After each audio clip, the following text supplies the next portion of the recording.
From the farthest reaches of the Chaos Wastes, he came, spreading decay in the name of Nurgle. Many heroes fought fiercely to defend their lands, but all fell. Their lifeless corpses, pierced by his razor-barbed teeth. Powerful fighters, made unwilling host to the Maggot Lord.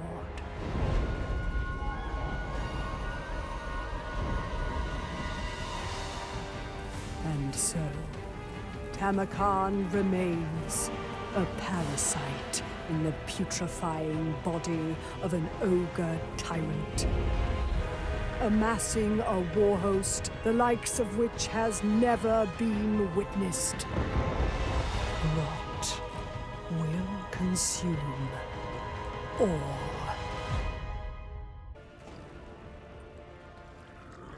Well, damn, I was not expecting a cutscene there. I am very pleasantly surprised. Cutscenes for new lords are just such a great way to get that immersion going. Anyway, RuinusInsight here, welcoming you to part 1 of a brand new Total Warhammer 3 Immortal Empires campaign. Thrones of Decay delay no longer has arrived, or, access has been given, and Tamurkhan the Maggot Lord will start us off. Frankly, I'm too excited to play, so I'll skip the usual don't forget to leave your likes and comments spiel and the shoutouts, I love you though, and go straight to taking a look at the faction. And you can feel free to skip this part yourself if not interested via the chapters below. So immediately we will start off with Plague Ogres, Pestigores, and Rottenites, which is fantastic since we can check out a bunch of our new units right off the bat. Tamurkhan has a sort of chieftain mechanic which gives a bunch of unique heroes,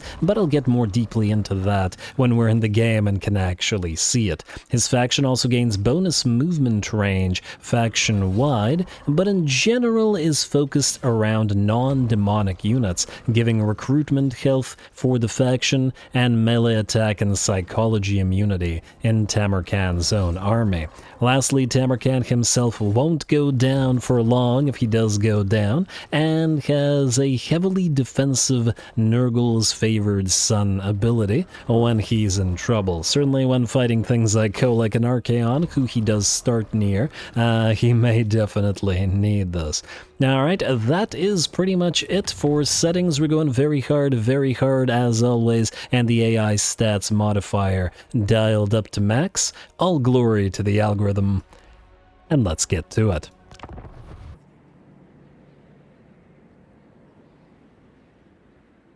All will be overrun by blight or by conquest.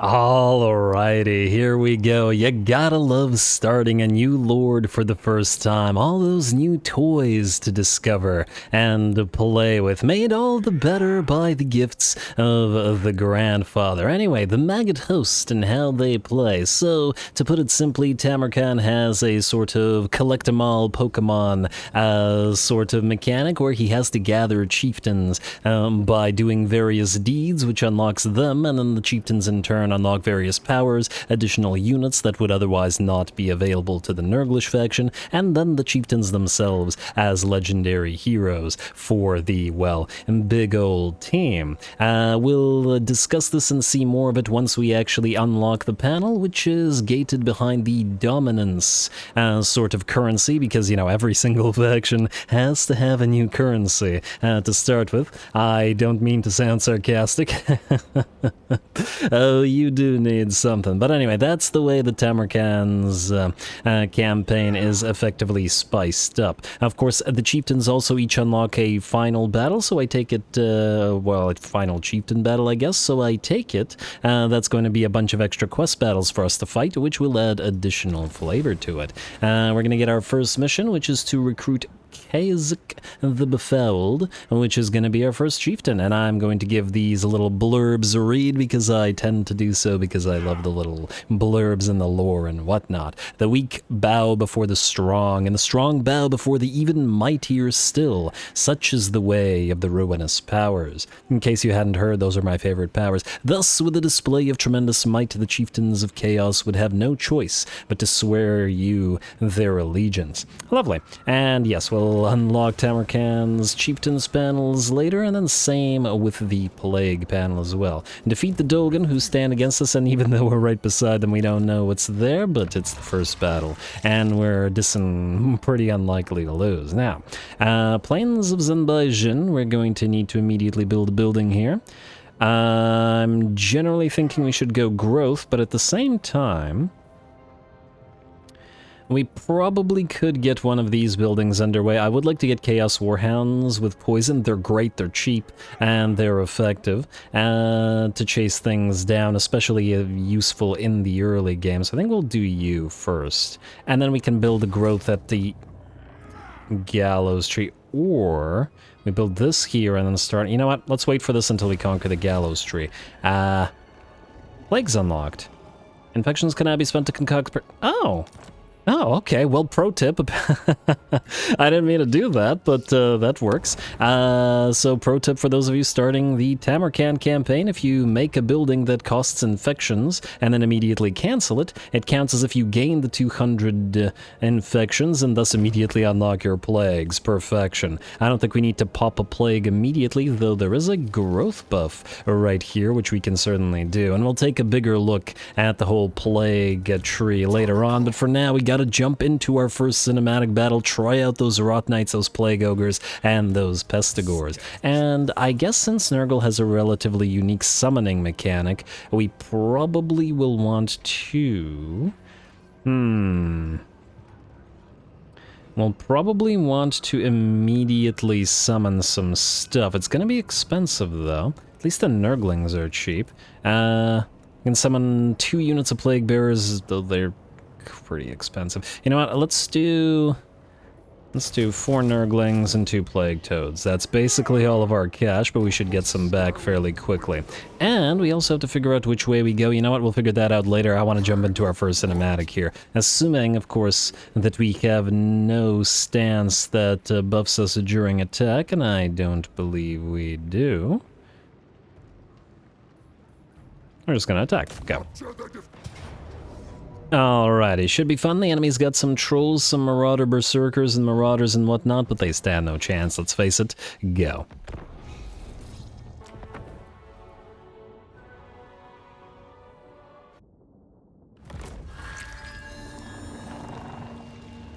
Remember, a festering wound is as valuable to father as a fresh corpse.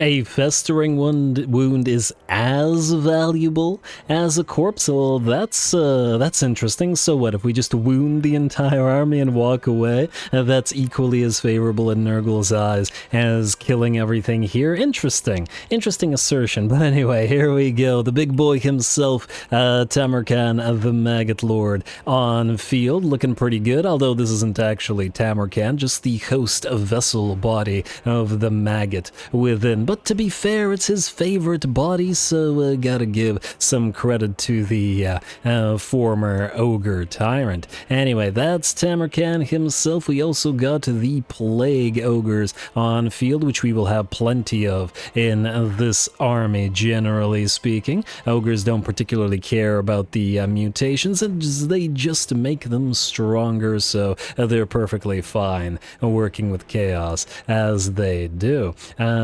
Then we have, if I can find out, they're over on this side. Then we have the Rot Knights, first seeing these guys as well, and I will be curious to compare them to regular Chaos Knights and see how they perform by comparison. I think back in the day you could use, I mean, not in this game, but generally speaking, there were chosen Chaos Knights. I recall there being chosen Chaos Knights, but that's not really a thing in the current current version or end of this version of the game, and I'm not sure whether the Chaos Knights in this game are supposed to be Chaos Warriors or Chosen, or basically something in between, less than Chosen but more than regular infantry. But anyway, I digress. Let's say I'll keep the lore rants to a minimum, but, well, those who know me know that I probably won't. Anyway, here we go. We have surrounded the enemy army. We do want to relatively minimize the casualties, especially since, once again, we have to recruit units at damaged levels due to this being Nurgle. We're going to send Tamurkhan in to break the enemy's charges and to see some of his animations, as they're certainly new to me. And, this will prevent the charges from damaging our other units, as the damage on him is probably going to be relatively insignificant. And that's this guy in particular, apparently. Anyway, Tamurkhan activates his ability, Nurgle's Favored Son, which is a massive damage resistance ability. It looks like he's joined by his Plague Ogre friends while they send Norskins flying and get to work on all this. Over in the background, the Rot Knights are preparing for a charge to destroy the Norskin trolls, as we don't want them wading into our infantry. We are going to allow the Marauder Berserkers to close with our melee troops, while the Pestigors are going to hit them in the back and hopefully destroy them, though the armor piercing will be a little bit wasted on the Norskin Berserkers. The damage dealt should allow us to destroy them quickly. The 2 units of Plague Toads newly summoned are going to go directly for that Marauder Hunter unit, as they can dish out plenty of damage with their armor piercing range, and by the looks of it are trying to focus down Tamurkhan himself. And there we go. Looks like some trolls are moving on in that want to target Tamurkhan, but of course this will prevent the enemy hunters from dealing with him. The Rot Knights will charge in and go for those Norskin trolls who foolishly waited here, and the Rot Knights are anti-large units, which means that this should be very, very much an exchange that goes in our favor. Already the Norskin trolls are beginning to drop, and they're certainly losing HP. The Plague Toads have made it in, never been a particularly good unit, though I do have to wonder whether they received any kind of stat line changes with this particular patch /DLC/FLC. But they're certainly strong enough to kill off a unit of Marauder Hunters with decent ease. We are trying to be careful with keeping our Nurglings back, as they start off hurt and they also are unarmored, and the armor of the Chaos Warriors can certainly take a beating. We do also have the units of Plague Ogres interspersed among our infantry, so the 2 are working together and hopefully quite adept at that. Our Pestigors have made it in on the leftmost flank and are obliterating those units of Marauder Berserkers. We can say, okay, except that guy. We can see the Berserkers dropping, and in fact, they will rout as they get crushed between the Pestigors and the Ogres, like those leaping animations with those cleavers coming down as well. Tamurkhan has unfortunately been relatively unable to hurt, or basically unable to hurt at all, Charon of the Gore Hunt, but that's just fine because he was busy killing troops and doing damage in that blob of marauders, and it hardly matters as the enemy lord will rout and the battle will be ours. I never remember on the first battle whether we have to chase the army down. I feel like you don't, but I always end up doing so just in case. Better safe than sorry, and all that. Anyway, an easy first battle, but we're only getting started. Kolek is nearby, and we're going to make the destruction and fight between him and Tamurkhan the goal for this first episode.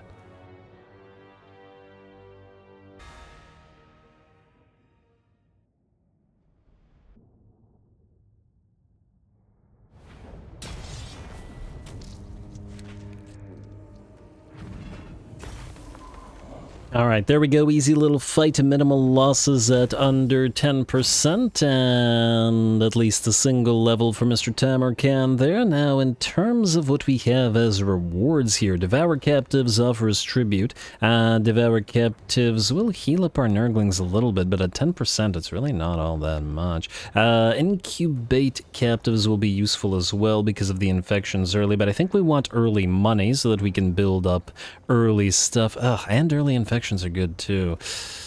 This will get us our first plague. Yeah, I'll just take the money for now. Maybe I should have taken the 10%, but whatever. Not a big deal. More money and more infections, thank you, thank you. And I take it we're gonna get another mission shortly. Now that the first battle is underway, we got a couple of things to take a look at. First of all, technologies. What do we gotta start with here? We can either get Pestiferous Life, which gives us magic item drop chance and casualties captured, or Maddening Crowds, which gives us control. Control, generally very, very useful and something to get early on, which immediately goes to growth. Probably gonna do this, and Fetid Corpses give us campaign. Yeah, that's some great stuff in the early portion of this tree. What about military? We get Fecundity. We get Fecundity. Immediate. Okay, now that's what we're gonna start with. Healing for all armies, always available. Then we'll immediately go for control into growth, into whatever we can there. We'll probably want to bump up our casualty replenishment rate as well. Recruitment health. Go figure. If we take the gallows tree, we could pop our first plague and infect something rather than immediately building a one of these buildings, which would give us an immediate influx of growth, which we'll clearly need. Otherwise, it's going to take a long, long time to grow. These are the advanced military buildings. We want the advanced military buildings in the plains of Zunbai Jin, whereas the basic military buildings, if I'm recalling correctly, should be buildable in the gallows tree. Now, we need to decide where we want to go, and it looks like the game wants to take us down through the Dolgan's territory, through Dragon's Death, and whatever's down here. The issue with that is Epidemius starts up here. We, really don't want him to die, because we want... Okay, I can't find the Nurgle. Oh, there it is. I was looking for the Nurgle corruption. And we don't want him to die, we want to confederate him before he does. He's up near to, assuming that Boris Ursa still starts up here, near Malice, who is a menace. As pretty much everyone in the world would attest, that Malice is a menace, and a bunch of other things. We could send a hero up there and just hope that we can confederate him if he gets surrounded and badly damaged. We also want Kugath, but Kugath is... I've literally never seen Kugath die. Or at the very least, I've never seen his faction get destroyed before in any campaigns I've run, so he's not nearly as much of a priority. Anyway, for now, we'll definitely want Root Marcher, but we should level up next turn, so we'll actually start with Inspiring Presence for the additional leadership, or in case our poor little Nurglings get too badly hurt. Could summon another unit here and then auto-resolve the attack, though the damage is probably not something we want right now. Beasts of Nurgle? Oh, right, the non-SFO, the vanilla version of the Beasts of Nurgle is only a single unit, but it does have the Slime Trail passive, which, let me just see here, nobody else here does, which would thus buff up the blob of our army more. I'm inclined to say thus the Beast of Nurgle is probably the more worth it thing to be had here. Alright, now on to the gallows tree, if you would. And low casualties. Alright, screw it. I got auto-resolve. It's gonna hurt the poor Nurglings and the Plague Toads, but, well, it was somewhat necessary. We got a little bit of gold, a little bit of glittering scales will work out. Keep buffing ourselves up and by debuffing the enemies, and that gets us 7 dominance, which means we got our new Tamurkhan's chieftains thing. Alright, that's what we wanted. Chieftains unlocked. The Maggot Lord's rising dominance amasses his decaying warband with fanatical acolytes and twisted monstrosities. Go forth and secure their fealty. Alright, so this is the Tamurkhan's Chieftains panel. We have the various chieftains available up here, and Kazak the Befouled is the one that we start with. We gotta essentially go through various levels of the chieftain's allegiance or fealty to unlock various traits. The first one will unlock Chariots of Nurgle for us, and a unique talisman and trait for Kazak. And then I believe once we get to the aligned level, we can start unlocking other chieftains here. Very, very nice. Very excited about the Fimir in particular. Definitely want to make a Fimir focused army. We've got a Skin Wolf here, we got a Bray Shaman, and we have a Chaos Dwarf as well. Alright, should be fun. Yeah, and I take it a lot of the sort of idea around the campaign of Tamurkhan is based on the book that he's from, so there's probably a lot of references and such to be found, like these guys. But anyway, pledged, we will get you on the field, sir. And it costs dominance to unlock these units. Okay, so it's going to be a little bit of a while before we amass them, but he has access to Rot Knights, which hopefully means we can get Rot Knights and Toad Dragons a little bit faster than getting them naturally via unlocking. Now, to get him into aligned, we're going to need 7 what? Fealty required to reach aligned 07. Defeating warriors of Chaos, Khorne, Slaanesh, Tzeentch, or Norska in battle and creating plagues is what will give them to us. He also has the movement range trait for his army, and we can activate additional chieftain abilities like plague spreading and attrition for enemy armies around the current enemy army or current army's province by spending more of that fealty. All right, fair enough.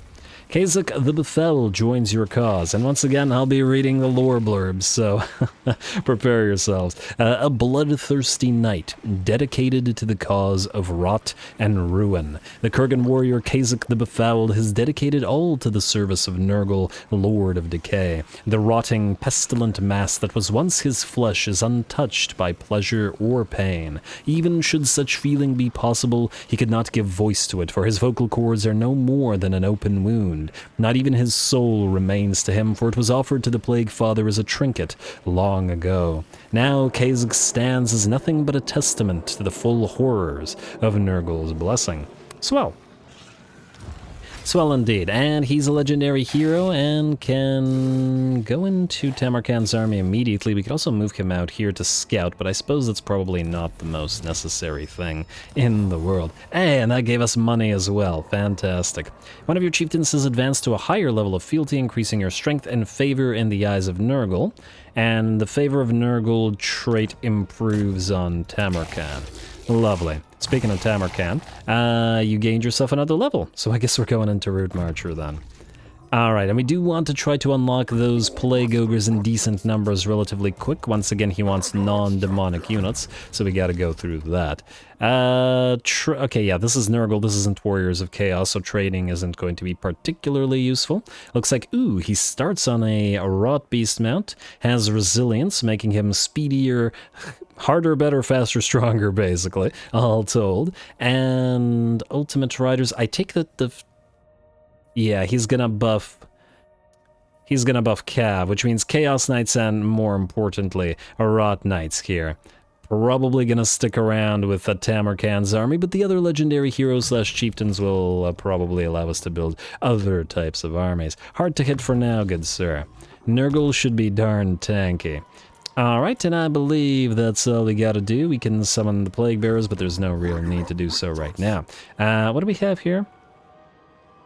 Fungi of Defilement is what we start with. Here's the thing. We have the Cultist Enclave of Wood here, which reduces construction costs, which means we need to get this up and running immediately. Sorry to the growth. And you know what? I guess we can do without the doggos for now. Let's do the Weeping Creepers for the additional growth there, and use Plague God's Nursery for even further growth. Still tempted by the plague, as we do have infections available to us.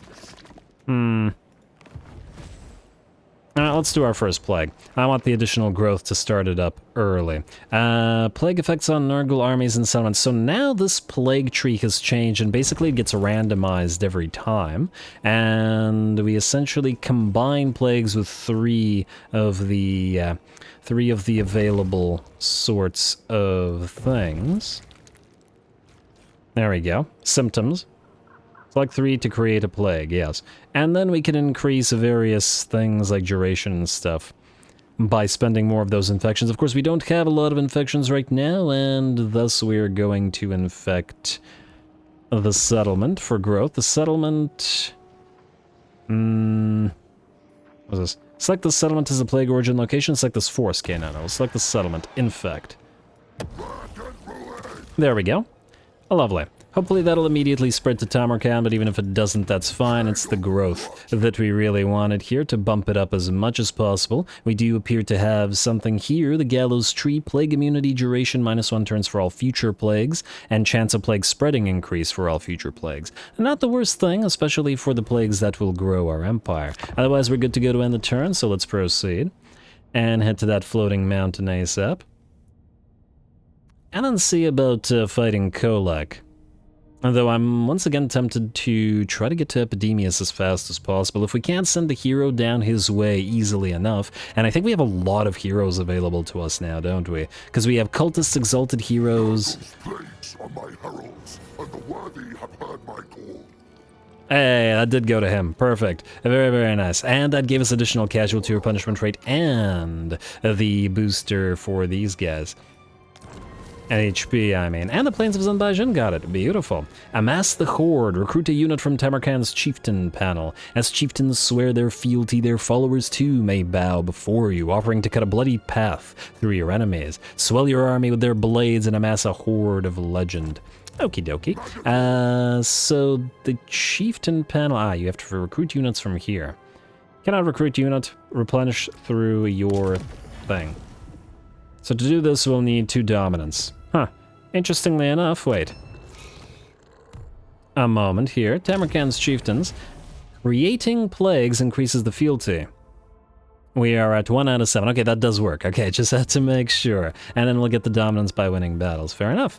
Alrighty, you, sir, are going to go to...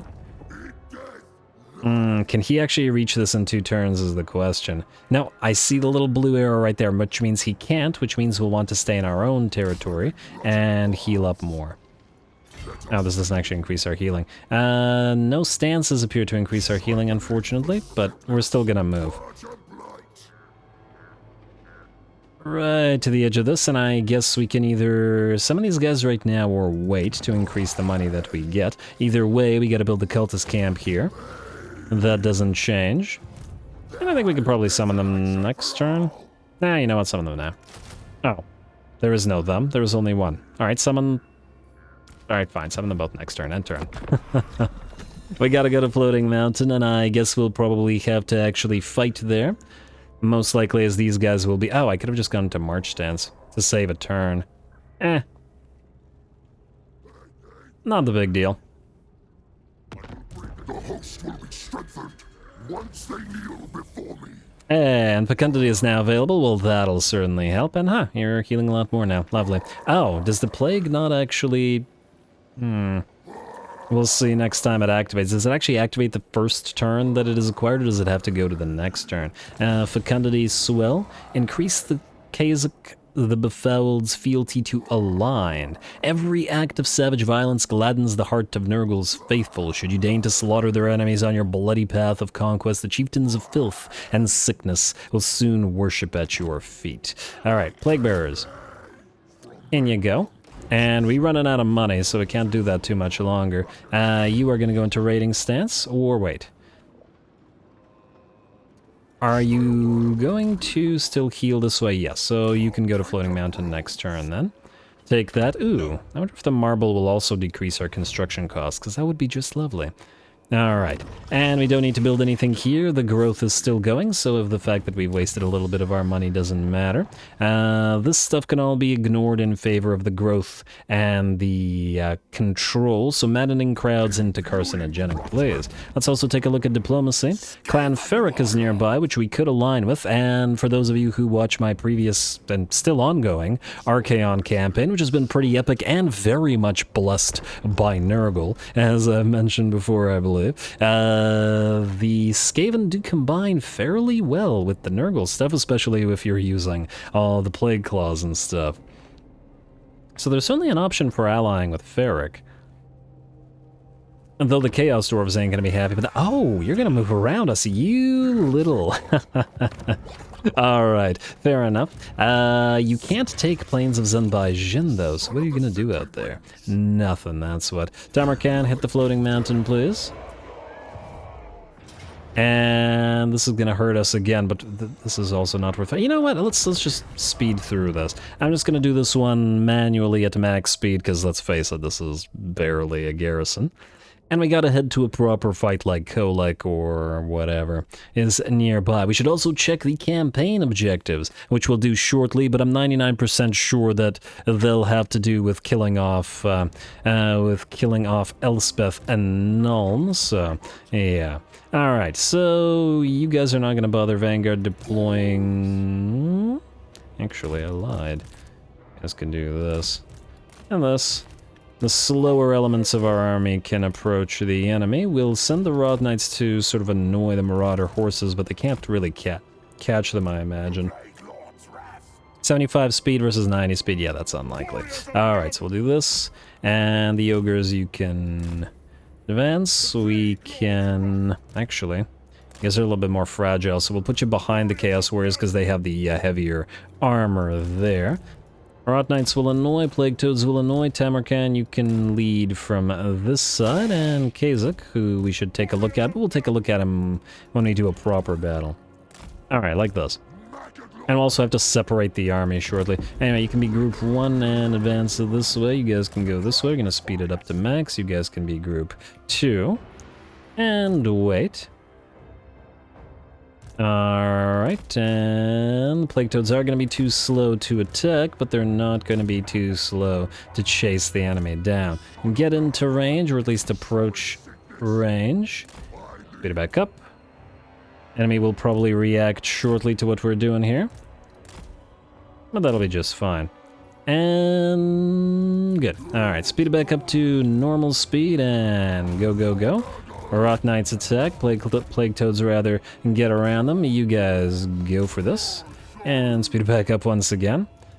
Alright, ooh, wow, these guys did a decent amount of damage to the Plague Toads. Or not the Plague Toads, the Chaos Warriors of Nurgle. Good for them, I guess. Alright, where'd the other Marauder horses go? Weren't there two, or was there... oh, was it just the Marauder horses and the Marauder hunters? Well, that's fine. Now, the Rot Knights have caught these guys now. Kazak is in the middle of this. Does he have a ability? Sword of Filth, melee defense, and armor reduction. Yeah, sure. Reduce that. Looks like these guys are out. Tamurkhan, move on in. And we can watch the rest as it shouldn't necessitate any kind of control. There you go, Beast and Nurgle. Here mostly to debuff, and once again, I got so used to seeing multiples of these guys together in SFO that it once again now feels weird. Gotta get re-used to vanilla, and there we go. Quick little fight, no need to chase down, and alas, we did not get all the way to fecundity, but that's fine. At least this way the auto-resolve won't screw us, and we'll be at full HP to immediately take the challenge stone at Kolek's location. I think it will be fighting chaos a lot. You know what? Well, you know what? Let's see what the objectives are first. Because if we have to travel to the Empire, that's going to be a heck of a trek, and thus we'll probably want to leave this place as soon as possible. But we do want to make the early portion sort of goals of the campaign to occupy, to upkeep for plague bearers. Swell. Two, I keep distracting myself, to try to confederate the other Nurglish lords. Alright, good job, Tamurkhan. Floating Mountain has this thing which will indeed reduce our construction levels. Well, that's just swell. Though the growth here, ooh, the growth is awful.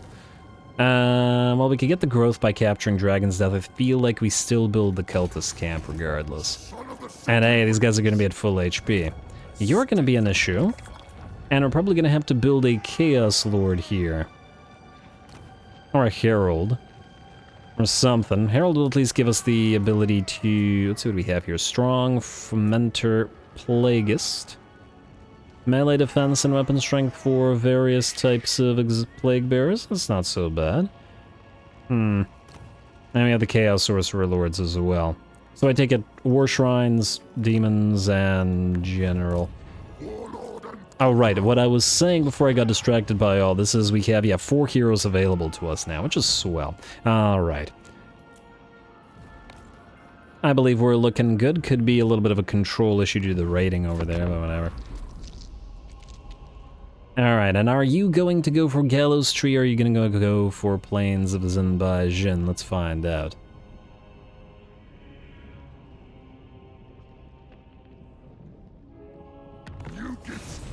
You are going to do absolutely nothing. What is wrong with you? Okay. Is he wanting to try to retake this? The problem is if we send you here to go back, he'll run away. And this reduces campaign movement range by 25. Well, that's a little bit of an annoyance. I really don't want to run around after this guy. Too bad he didn't get a plague. What do we have in terms of defenses at Floating Mountain? Not enough, I would wager. And we could separate some units, but we don't have new money to summon. We also can't reach Dragon's Death immediately. Alright, fine. Go after this guy. You know what, a couple of extra turns won't hurt because it'll allow Kolek to get stronger, which is always a good thing because it'll make him tougher. Now you, sir, if you're gonna keep annoying us in this manner, let us summon... Just to say Chaos Sorcerer Lord, but what do we have here? Oh, I don't like these traits. I'm tempted to go for Plagueis just to get earlier Plague Bearers in decent numbers, plus I don't like the other traits. So yeah, let's go with you. Slug Blister, Utter Blight, or Recruit. We're gonna go here in case these guys decide to go after the Gallows Tree, but also in case they try to run this way, in which case we just chase after them with Tamurkhan. Tamurkhan just approach even closer to them here. I like so. And we'll see where they go from there. Lovely. Alright, that's another quick end turn, and no buildings to be built. Go. Alright, we gotta get to our next cinematic battle, so you better not be in the way. Yeah, I should have march stanced here to kill him off immediately instead of allowed him to do this, because it's just a little bit of an annoyance otherwise. And he's gonna go this way, but it means he's dead. Tamurkhan, you're going to go into march stance right there, and we can auto-resolve the remnants of his army before heading down to Dragon's Death and hopefully not allowing him to do that again. Raise Nurgle corruption in a controlled province to 70, working on it. And this will give us another allegiance at least. Good. Auto-resolve this. Certainly not worth fighting that. And we'll take the money back, I guess. Alright. Slug Blister. I was about to say you've served your purpose, but have you? Probably keep you around for a little bit. You're costing us some money, but we can't afford you for now. Yeah, you know what? That's fine. We'll afford you for now. Might as well leech the XP a little bit. Go, go, go, little fella. And we will get you the Sword of Battle, I guess. It really doesn't matter. Alright.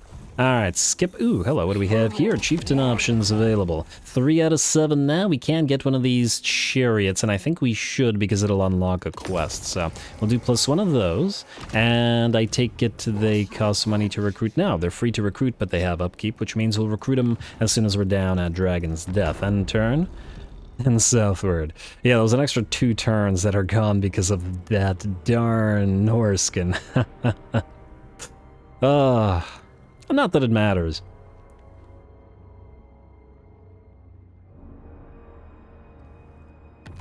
Alright, still the biggest pro move I've ever seen from the AI was from my Blood Dragon / Abarash campaign. When the damn Khazrak denied us the best trait available. And for those of you unfamiliar with the mod, there are unique traits available in there, and damn Khazrak. Still salty about it. Anyway, you, sir, can go into channeling stance, I guess, and stay outside and near Floating Mountain. Looks like we're ready to upgrade the Gallows Tree, and though expensive, we will do so immediately. Alright, and mission successful, and we got decent bits of money out of that. Oh, lovely. Something in the water, Nurgle corruption +5. Ooh, an uncommonly bloated plague toad is drawn helplessly to the befoulment of a nearby sewer, but cannot squeeze itself through the entry gate. With a final terrible lunge, it wrenches itself across, tearing its vast belly open in the process. The countless black maggots within surge into the local water supply. Lovely. Also, missile resistance, yes, Tamurkhan, you're likely to get targeted since you're a big old blobby boy. Plagues, I think we'll ignore for now because we'll want to build a military building before starting another plague. Although I suppose we could get the growth going. I feel like we can do this in this new territory because it'll need growth pretty badly, as we've seen, as we'll have to rely on the plagues for that. Alright, ooh, please tell me that's Kolek. Somebody died here. I was hoping it was Kolak. Hey, carcinogenic is available, so now we got that growth. Let's get the movement range immediately as well. Alright, Tamurkhan, you cannot reach this. Can you? No. Alright, so that's fine. So what we're gonna do is pop you into ambush stance right here. In the hopes that this guy only thinks that Mr. Slugblister is there. Ah, it is Kolak. Kolak, we're at war with you, right? Yes, yes, yes. Come towards us. Come towards Tamurkhan. This will save us a lot of time if you actually do this. He's not in a stance, but he does see Mr. Slugblister here. Alright, let's level up. I know he can't reach us, but let's level up nonetheless. Now, what we are definitely putting in his army will be the Plague Ogres. Fortunately, this also buffs Spawn, Plague Toads, and Chaos Warhounds. Unfortunately, it's kind of a lackluster trait. Hates Zinch doesn't do too much for us. Kind of inclined to go for hard to hit early. Oh. We get Blessed by Blight. Okay, now we're going Blessed by Blight immediately. I didn't realize that we were getting an upkeep reduction so low in our blue tree. We're definitely making good use of that. Let's also get the Chaos Chariot up and running, which completes this quest. Amass the Horde, lovely. And that gave us money back plus 2 dominance. BLT is growing, and with the extra dominance, I guess we'll wait to purchase another guy. Alright, let's level you up as well, sir, and we should also probably give you some stuff here. I guess we'll trade him the Glittering Scales as soon as we're available, but yes, I'm excited about a proper cinematic fight against Kolak. So let's end the turn, and let's hope he comes in.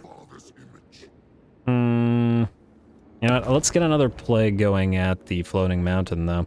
I want growth. Nurgle corruption, cycle time, weapon strength versus upkeep reduction. Hello. Let's do this then. And then we will target Floating Mountain for that growth. We can make an increase of duration by 1. In fact... Alrighty. Lovely. And also, the way that the plagues work is that every time you use a new symptom, that symptom is then available as a new starting symptom. So we can, for example, now start from here and then branch out into these. For example, into that construction cost reduction before we build up the tier 3 at the plains of Zanbaijin and whatever this gallows tree landmark costs. Alrighty. Settlement infected Floating Mountain, just a start. Touch of Death, spread a plague. Working on it. End turn. Come on, Kolak. Head to Mr. Slugblister. Or go to Dragon's Death. We don't really care, as long as you're here to be killed by us. No, Kolak, don't run. Huh, did he fight something? Guess we're about to find out. I wonder if he wouldn't have run if we had not gone into ambush stance. Well, the plague certainly spread. Let's see. Can we see Kolak? Is that him? I think that's probably him. Thus... Plague Flail, hello. Direct damage area causes damage to combatants, affects enemies in range all. Is that a little mini Mortis Engine effect? Huh. Okay, go figure. We're gonna swap some stuff out. You're always gonna be right in the middle of the formation, whereas Kazak will probably be leading Rot Knights, so he can have... Oh, damn. Yeah, alright. Good enough. You, sir? Go to Dragon's Death. Could also probably move out here. And go to Dragon's Death.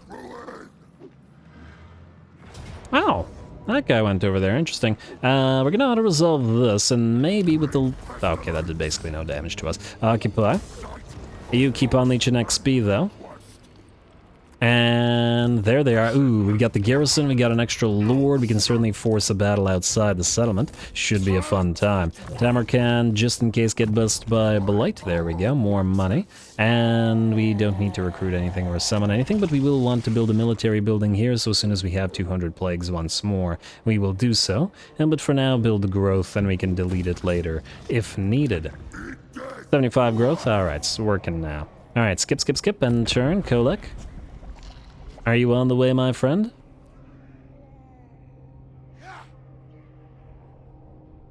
We're nearby and we're at war, and I forgot to take a look at the objectives again because the prospect of a good battle excited me. Oh, what is going on here? Kolak is behaving very curiously right now. And are you actually attacking us? Okay.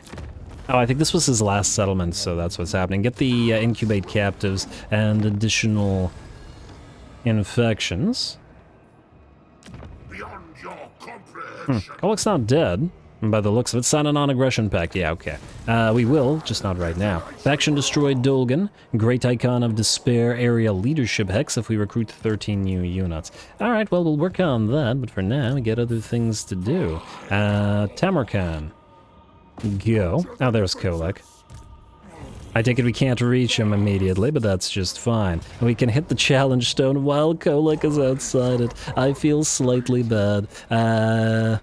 We could have actually march stance towards him and hit him, but the march stance isn't going to be nearly as bad while in vanilla rather than SFO. There's a decent chance that he also goes for Dragon's Death, so we're not going to upgrade it this turn, but instead Floating Mountain. And frankly, we were going to upgrade Floating Mountain first anyway, just for the additional construction cost reduction. Kadatha is fine for now. Tamurkhan. Well, let's level, and then let's get our first settlement battle underway. You can level up too, sir. Miasma Pestilence into Children of Nurgle, please. Get those heals up and running. Go back into regular stance while outside. And away we go. Oh, wait. Objectives. Victory conditions. Complete 3 chieftain devoted battles. Okay, so Chieftain Devoted, but oh, we have to destroy Kolak as a victory objective. Perfect. Grimgore and Goldtooth. So it basically wants us to march on down through the Ogre territories. And, well, this will also let us see Kugath as part of this, which is perfect. And, yeah, Nuln. There we go. Gotta get that final confrontation with Elspeth and not get... You know, I'm not gonna spoil it, but anyway. Let's do this.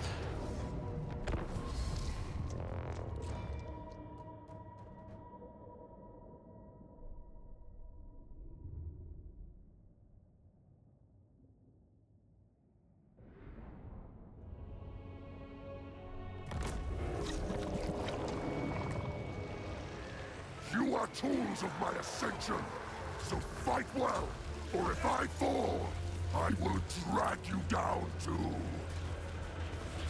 Well, that's not very nice.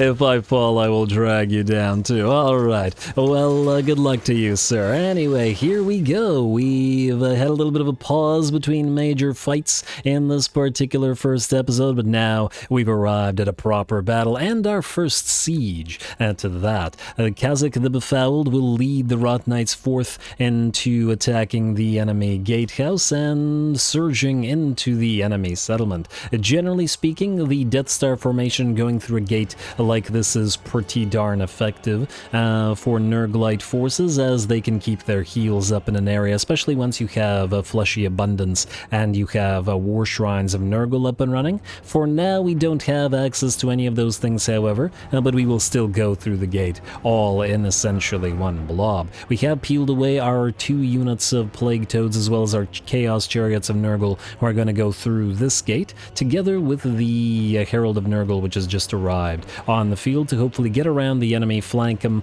and, well, dish out some damage. Anyway, Tamurkhan and Kazakh have made their way towards the enemy. Chaos Sorcerer Lord of, or Kazakh, whatever, the Sorcerer Lord of Death. Certainly don't want him spamming Spirit Leech, and thus the two together will hopefully rip him apart. Unfortunately, the enemy does have some Plague Doggos out here. I wanted some of those for our own army, but not to worry, I'm sure we'll get one up and running, or a building that allows them up and running as soon as we can. Anyway, that Sorcerer Lord has dropped down to half HP, already being focused down by Tamurkhan and, ooh, nice kick, and Kazakh. and hopefully that'll be a quick and easy loss of the enemy lord. In the meantime, the first of our Chaos Warriors have made it in, working together with the Rot Knights and the Plague Ogres to hold back the tide of Norskins, Doggos, and by the looks of it, some Chaos Trolls as well. The enemy lord is nearly done for, but he has been calling consistently for more reinforcements as undivided Chaos Warriors and more Marauders make their way forth to where Tamurkhan is currently fighting. I am wondering whether Tamurkhan has a special execution animation for enemy lords, or okay, now that guy just exploded. Okay, well, I don't know about enemy lords, but I would like to know whether he has execution animations for lords, for infantry, for monsters, for things. There have been some real fancy animations added through the course of the third game especially. I always praise Valkyria's animations, for example. And I'm excited to see what the new DLC lords and units can do. I'm very much enjoying the way that the Plague Ogres do their thing with those cleavers and those sort of semi-leaping animations, though I am a little bit wary of the semi-leaping animation, as monstrous infantry and monsters in general that have that sort of thing do have a little bit of a tendency to sort of leap out of the ranks of the infantry and into the ranks of the enemy infantry, which puts them into further danger. Anyway, we were able to get a little bit of a heal on our units, specifically on our Rot Knights, as they led the charge into the enemy settlement and thus took damage with our fecundity, but well, they're still pretty badly hurt at about half of their HP, but at the same time, they've only lost 3 of their models, and they're getting a little bit of heal from their own regeneration. Plus, with the Herald of Nurgle on the field, we should be able to get the activations of Children of Nurgle. Frankly, he's so slow that he's unlikely to reach this side of the battlefield anytime soon, and perhaps I should have gone for the Chaos Sorcerer Lord of Nurgle instead, and we'll get one shortly, as we can at least put the Chaos Sorcerer Lord of Nurgle on a steed instead and close the distance faster. But at the same time, we will need someone to lead a bunch of Plague Bearers, and, well, this Herald of Nurgle and a few Plague Ridden will, I'm sure, do. I think Plague Ridden also can have some buffs for Plague Bearers, so it would make sense to, if we find some of those, to get those together. Anyway, all that aside, the battle continues outside the enemy gate. We've breached the gate and are still attempting to establish a proper beachhead around here, and it does look like a decent amount of the enemy units are trying to book it out of there, and the balance of power has shifted to about 85% in our favor. That said, we are too slow of an army, and this is generally something to be wary of as Nurgle, to chase those guys down. And thus a decent amount of them, I'm sure, will return to the fray. Plus, it looks like only one side of this gate fight / beachhead has been cleared, and we still have to clear the Marauders and the Chaos Warriors over here, which is why the Beast of Nurgle has joined Khazak and Tamurkhan to try to clear these guys. I do like the dark blue sort of color scheme of Kolek, though. Alright, more work from those ogres, being quite animated and entertaining as they jump around. With only one of the units available so far, they're also not getting in each other's way a lot, which is generally a problem with piling ogres into your armies. And we gotta be careful to get a proper balance of Rot Knights for our cavalry, ogres, and then a mix of infantry units in this army, so that the infantry and the monsters can fight together without once again interfering. Alright, how we doing here? Bounce power remains at about 85, maybe climbing on to 90% in our favor. Some of our Nurglings have made it in, and though I kind of ignored it, our Plague Bearers actually climbed the walls outside of the settlement, or outside of the gate, when it became apparent that the breach wouldn't be cleared within the first 2 minutes or so, as this battle has been going on for fairly decent time already. Alright, back into the fray with Tamurkhan and his bodyguard of Plague Ogres. And it does look like the other gate has finally been breached, and our Chaos Chariots have made it into the city. The Plague Bear, or the Herald of Nurgle, and the Plague Toads, I'm sure, are following, but as soon as they arrive, the battle ends. A little bit of a gaffe on my part, frankly. I probably should have just allowed or kept the fast movers here and allowed them through the gate instead of trying to loop around, but hey, who knows? The battle could have gone longer, and thus the Cav could have dealt the decisive blow.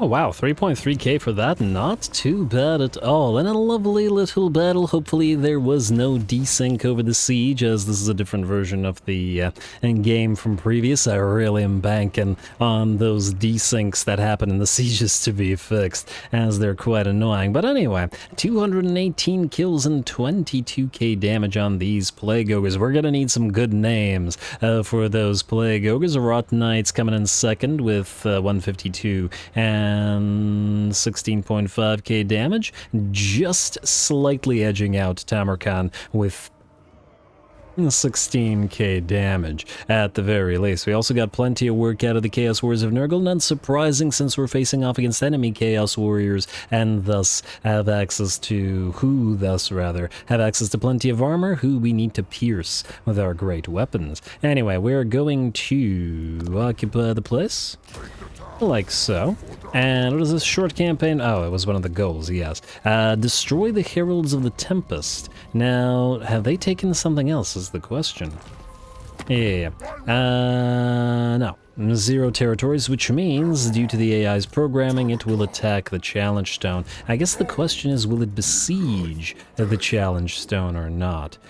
Because if it besieges, then Tamurkhan won't be able to heal, which is not a great thing. You know what, I'm gonna put you right in front just in case. I don't trust it. I think, generally speaking, the AI has to attack. Ooh, but if it does, then Tamurkhan will come in as a reinforcement, which ain't great.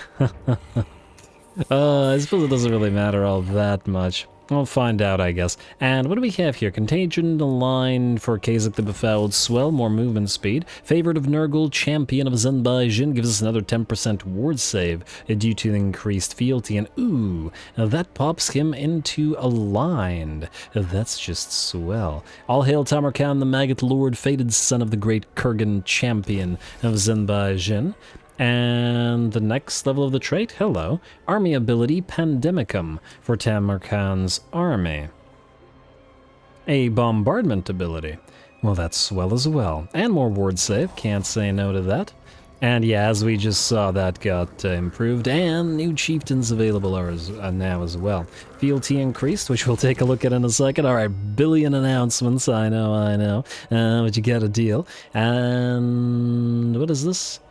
Increased to aligned. Oh, we didn't read this one, but I'm going to read it now. Every act of savage violence gladdens the heart of Nurgle's faithful. Should you deign to slaughter their enemies on your bloody path of conquest, the chieftains of filth and sickness will soon worship at your feet. Alright, wait, or did I read that? Maybe I did. Ooh, we have more Rot Knights available as well. How much do these guys cost? Just out of curiosity. Wait, we have one. 423 upkeep, so it's pretty intense. We hardly need them right now. And we can recruit the next chieftain. Let's see, what do we have here? Aspiring Champions, Hell Cannons, and Dragon Ogres from Kargan the Crazed. Completely refills campaign movement range for Kargan the Crazed's current army. Oh my. They do cost allegiance to, or no, they cost dominance to activate. Okay, that's fine. You get the Fimir, which I'm quite interested in as well. Income from sacking settlements. What do you get? Campaign movement range after raising massively increased. Stalk during ambushes for the army. Okay, we're probably not going to be doing too much ambushing. Let's face it. Raiding stances. Once again, not super likely. You get Cygors and Gorgons, though, which will certainly come in handy. And then lastly, Dreadquakes, Blunderbusses, which are obnoxious, and Fireglaves. Although I assume that Blunderbusses have been nerfed since their inception. I would assume. We also have to take a look at the fealty, though. This gives us from looting settlements, Skaven, Greenskins, or Dwarfs, which we haven't fought yet. Vampires, Lizards, Ogres, Beastmen, or Chaos Dwarfs. Empire, Bretonia, Cathay, or Kislev, which are quite far. And High Elves, Dark Elves, or Wood Elves. Frankly, the only one that's nearby is the Ogres and Chaos Dwarfs, meaning we'd be more likely to increase fealty faster with you than anybody else here, I think. Researching technologies is also... Ooh, you know, early technologies will go by faster than later technologies, so there's also the Fimir option. I kind of like that. I think we're going to go with the Fimir rather than Kargan. Though I am tempted by Kargan as well. I love those hill cannons, but anyway, let's go with you. Recruit. Alright, researching text, and yeah, we're not going to find some elves, but this can go. Hello, more reading. This is very, a lot of reading so far. But anyway, though the Fimir were long since abandoned by the malevolent gods of chaos, the mysterious power of their Bale-fiend sorcerers are still frequently used in the service of the Ruinous powers. Among these dark magic users, there are few more dedicated to the cause than Ketzak Fimdirak. A Bale-fiend of rare skill and intelligence, he is prophesied by the Mirk to restore greatness to the Fimir clans. Thus, a glorious destiny calls him forth on a quest of great importance to understanding the deepest arcane law of the word, and wreak havoc in the name of his long-forgotten race. Alright, will do. And pledged fealty. Income from sacking settlements and winds of magic. What do you got? You started level 7, you have the Sigil of Madness, causes fear, and winds of magic, and we did need a caster. Oh, and you have replenish. Oh, that's fantastic. Yes, please. We're going to get a lot of use out of that Pit of Shades, but frankly, the Lore of Nurgle is probably going to be a little bit more useful to us. Diplo with Norska on you. And regen for a lot of monster students. Yeah, you're going to have to go into a separate army, I think, eventually. Well, you know, a Fimir army. And that includes Dragon Ogres and Frost Dragons. It'll help the Beast of Nurgle. Let's max out Replenish Troops, because it'll certainly help us. Melkoths and a couple points in Penumbral Pendulum. Frankly, I'm not a big fan of Smoke and Mirrors. 3 points into Penumbral Pendulum. Instead, pop into Tamurkhan's force. Like so. Do we have breaches in the walls here? Wait, do we even have walls as Nurgle? We don't have walls as Nurgle, so he should attack immediately, which means we can go in here. Actually, no, yeah, adds walls to the settlement when outside Wood Elf Ogre, blah blah blah. Alright, we gotta fight Kolek after we build a growth building. Then we gotta fight Kolek. Play God's Nursery, then we gotta level, then we gotta fight Kolek. I'm sorry. Alright, let's go for, actually, you know what? 1, 2, 9, 10, 11, 12. We save up to get all this stuff. Yeah, alright. We'll save up for the rank 12. Probably should do the same with you, sir. After Heroic Killing Blow, we'll do it.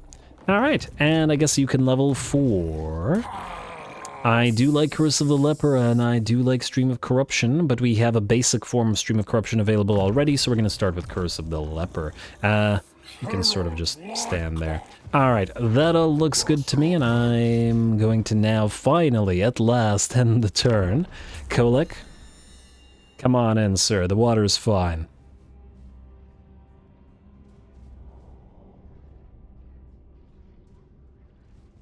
Yes? Yes, alright. Pyrrhic Victory, alright. He has a Hell Cannon? Oh, please tell me we can steal this Hell Cannon. Alright, crossing my fingers and other appendages. Please, let's get that Hell Cannon. Kolek himself is definitely going to be an issue here, but the rest of his forces will be okay. With 3 Dragon Ogre sets are gonna be an issue as well. We're gonna have to try to do our best to knock them out with the Rot Knights without having them target the Rot Knights and knock their units out directly. Go.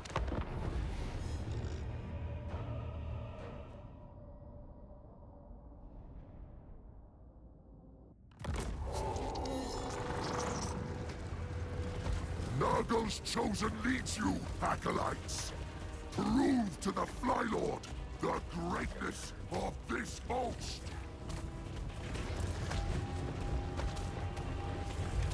Alrighty, well, we will try to do so. Welcome, welcome, folks, Nurglings and gentle toads. We've arrived at the battle that we've wanted for the episode. Kholek himself stands against us, and massively, and I mean massively, both outsizes and outstats is Tamurkhan. Other than a leadership, which Tamurkhan has a teensy bit more of, Kholek is superior in every single stat. More defense, way more attack, more speed, more armor, nearly twice as much in fact, quite a bit more weapon strength as well, and he's a very scary big boy, and he has magical damage as well, which is, well, great for him, I'm sure. He's got a plenty of other scary units as well, in the form of his Dragon Ogres, which are tier 4 units. So our Rot Knights, our only tier 4 unit,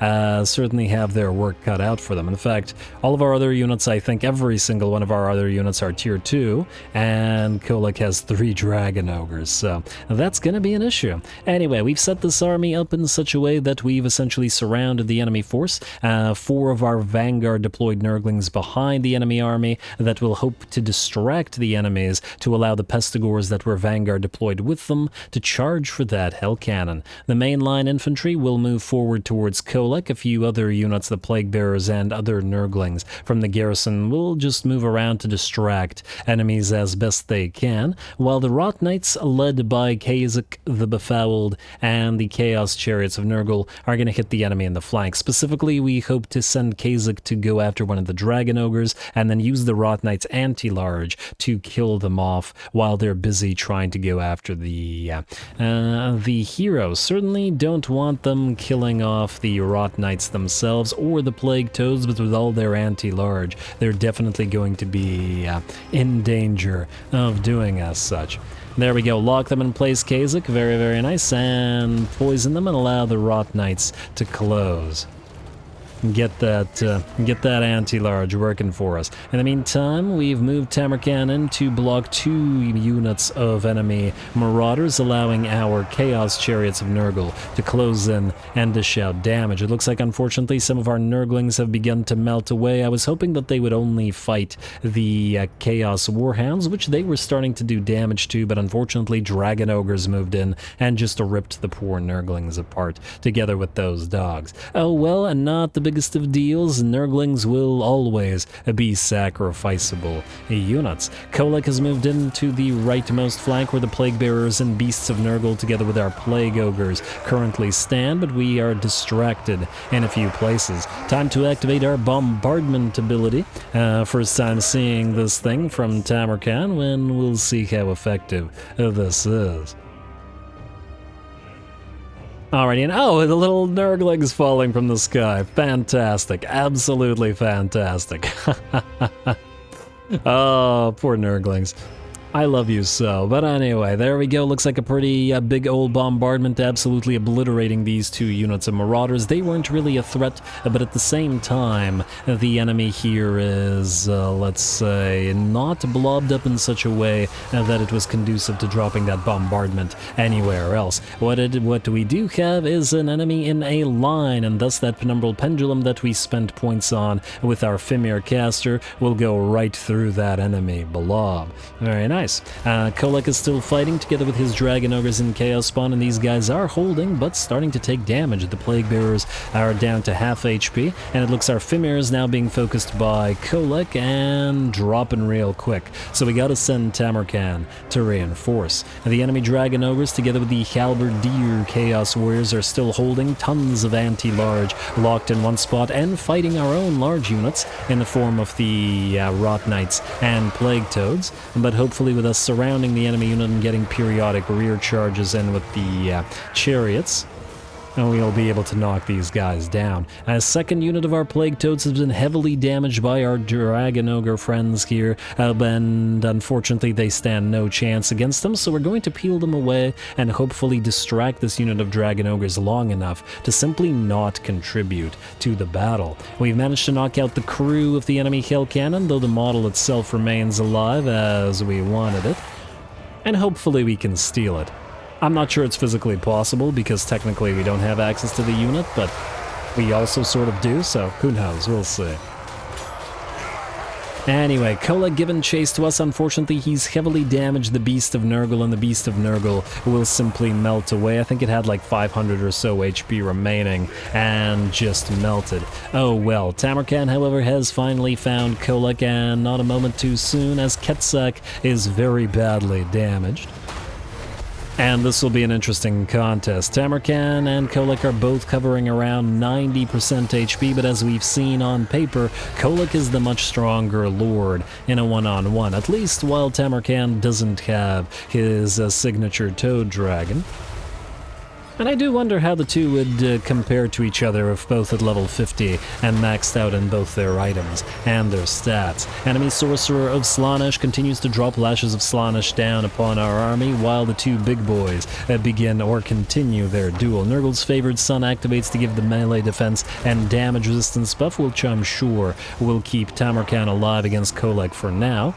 But hopefully we can more heavily damage the rest of his army while we do, as Tamurkhan will need help to bring the big boy down. Over in the background, it looks like the enemy Dragon Ogres are running, and thus will send the Plague Toads after them, as the Rot Knights will be needed to finish off, no wink, the enemy Chaos Warriors with halberds, and then move to any other units like Trolls and such that we still need to contend with. Lots of damage on both sides of this battle so far, and that is absolutely fantastic for me.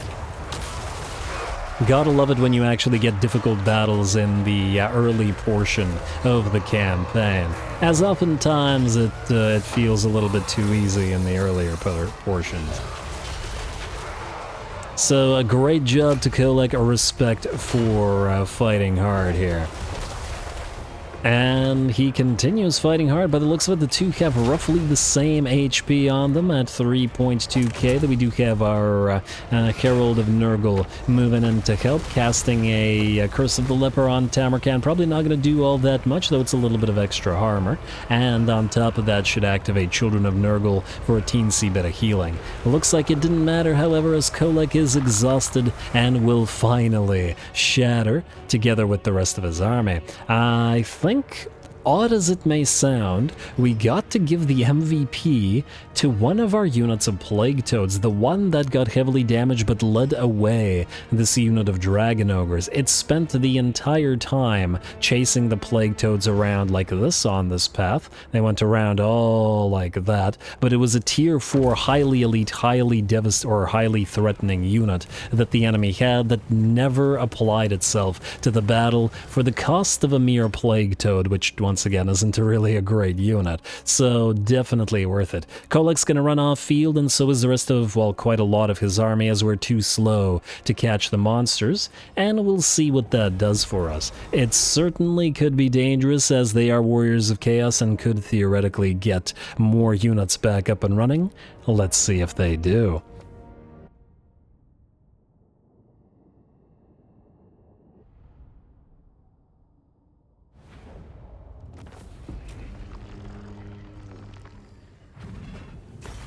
Alright, darn, I was hoping we could steal the Hell Cannon because we sort of have access to the unit, but I'm not sure that's actually possible. Or maybe maybe it is and we had bad luck. I'd be curious to see if it actually is possible, but who knows if we'll ever find out. Depends on how much or how often we fight the Warriors of Chaos. Anyway, we had to sacrifice some of our demonic units, a little bit unfortunate about the Beast of Nurgle in particular, but it did fall to Kolek, and, well, he is a menace, so that shouldn't be all that surprising. I think we're going to take the money this time, mostly because the healing leaves something to be desired. I wonder if he'll besiege us after this. I feel like he will, and maybe I shouldn't have gone in here after all, but I guess we'll find out. Take the money, though we do have plenty of cash, and no, he won't besiege. He will, however, raise a few more units, which means we'll be able to fight him a little bit more. We do get the Frolicking Bubonicers Hero Regiment of Renown available. And what did he get? I think he got a new unit of Trolls, but is otherwise fairly oh, he got a unit of Aspiring Champions. Damn you, Kolek. Very nice indeed. And the Nurglish Mutants. We get these if we reinforce a battle with Nurgle, eh? Well, that's quite useful indeed. Alrighty, now, what do we have available other than these guys? You know, let me just see here. We need 4 dominance. Just one more and we'd be able to get a Rot Knight, should we desire it. We could go for another Chariot, but I think I would prefer the Rot Knight. Anyway, let's level up and then let's hit him. Okay, not with Tamurkhan, because he is saving, and so are you. You are not saving, however. I guess we'll go for Smoke and Mirrors after all, at least for 1 unit. We're also very much out of time, but I do want to finish Kolek off, Slaneshi Giggle, and that we shall do. I think we want to try to get to Fleshy Abundance as fast as possible with this fella, which means I think we'll go through Stream of Corruption and Curse of the Leper as well. You can move in to reinforce in camp stance, and I guess we're going to have to give this another fight, as this does seem to be worth fighting, especially now that there are aspiring champions in there. And we will get the little regiment of renown. We did lose a lot of Nurglings, and we gotta get a few more. Also, upgrade... Yeah, we can't get another plague, so we'll upgrade you. And we'll upgrade you after. What are you? You are also growth. We need some military buildings, or we will shortly, as we will actually need, well, a military. Let's get the cultist outpost here, since we have the cash. And I guess we could go either more growth, or, ooh, we could do a hero building. I take it that we start with a +1 of every hero available, which means if we get the hero building of either kind... we could probably get 1 of each type of hero. They are expensive. I would like a Plague Ridden of Nurgle or a Chaos Sorcerer of Nurgle, though. In the army, I mean. I'm tempted to say we go for the Warpstone Locust just for this. It doesn't say it actually increases capacity, but I'm going to assume that we can start with 1. And if we can, we can always delete it. It's better to find out, I think, and risk it in that manner. Anyway, ooh, leadership and various buffs for fighting chaos. I think we'll go for that, which is funnily enough in faction rather than military, because it feels kind of military-y to me. The other military stuff can be ignored for now, and generally speaking, I pretty much always ignore military in favor of going faction buffs. Let's knock Kolek out for good, shall we? Alright, and it'll be another fight, and it will be a decisive victory, casualties low. I'm not sure that we... I mean, we could fight this manually, but at the same time, if it's Kolek's last fight, let's do one more cinematic real quick. This episode's gonna go long, but hey, I ain't complaining.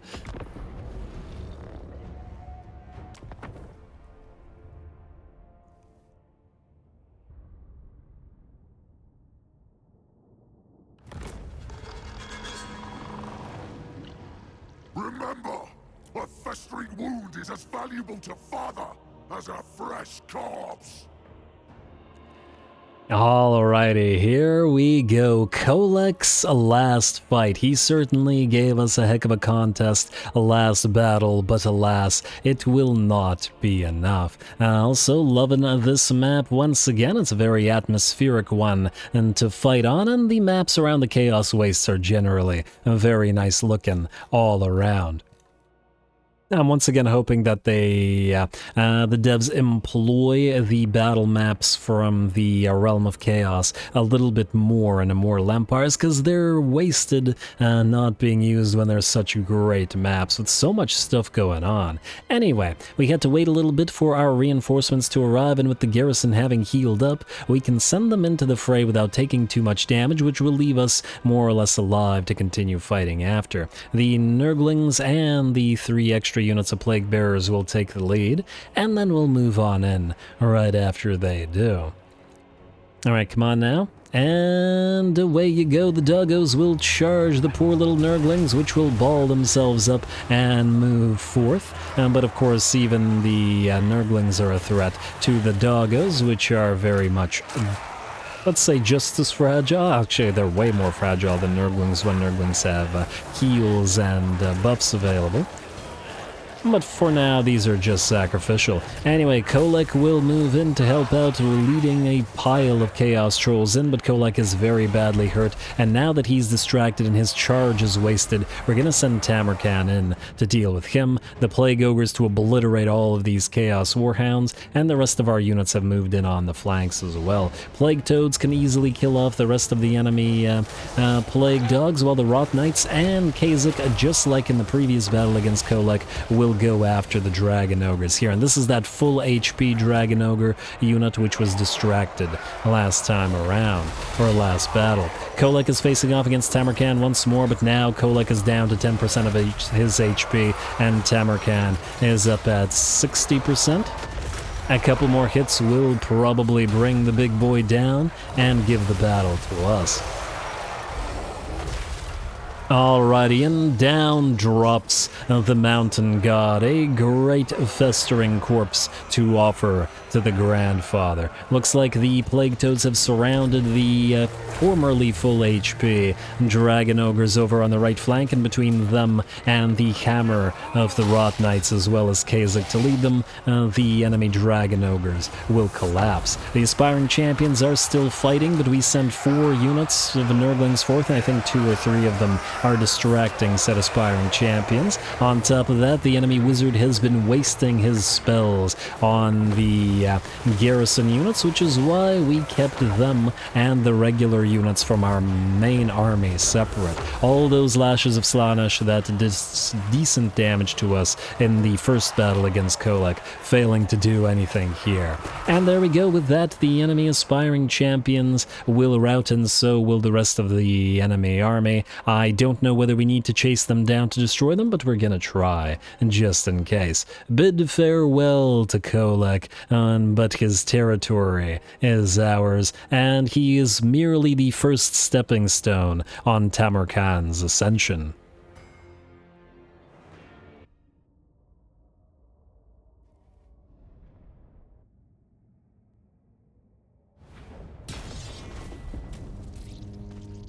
Alright, there you have it. Decent amount of healing versus 37 infections versus more money. We are about to upgrade a lot of stuff. Got to go with money again. Though now, on the other hand, the construction cost reduction available through the infections is going to come in real handy as well. But will it come in more handy than the amount of money we gain like this? Hard to say. No, I'm still going to say go for money for now. Alright, and there we go. Hey, another Nurglish mutant. We're going to have to save these up and definitely send one all the way to Epidemius. In fact, that's another reason to get a hero up and running. We'll get a cultist going, or get a plague cultist and send them out there just to identify him, and hopefully we'll confederate him soon. Anyway, this episode has gone a lot longer than I was expecting it to, but hey, time flies when you're trying to infect everybody, and I am going to have to call this episode here. I just really wanted to also make sure that we knocked Kolek out for the first time. We are going to, I guess, move southward a little bit to the start of next episode, maybe make an alliance with at least one faction. Not sure whether we'll ally with Nzeen Shen with the War Host of Zhar, but the possibility is certainly there, though they don't like us attacking Kolek very much, do they? We'll see. Anyway, more Tamur-KHANT to come, so stay tuned. Don't forget to leave those likes and comments below. All glory to the algorithm, and thanks for watching.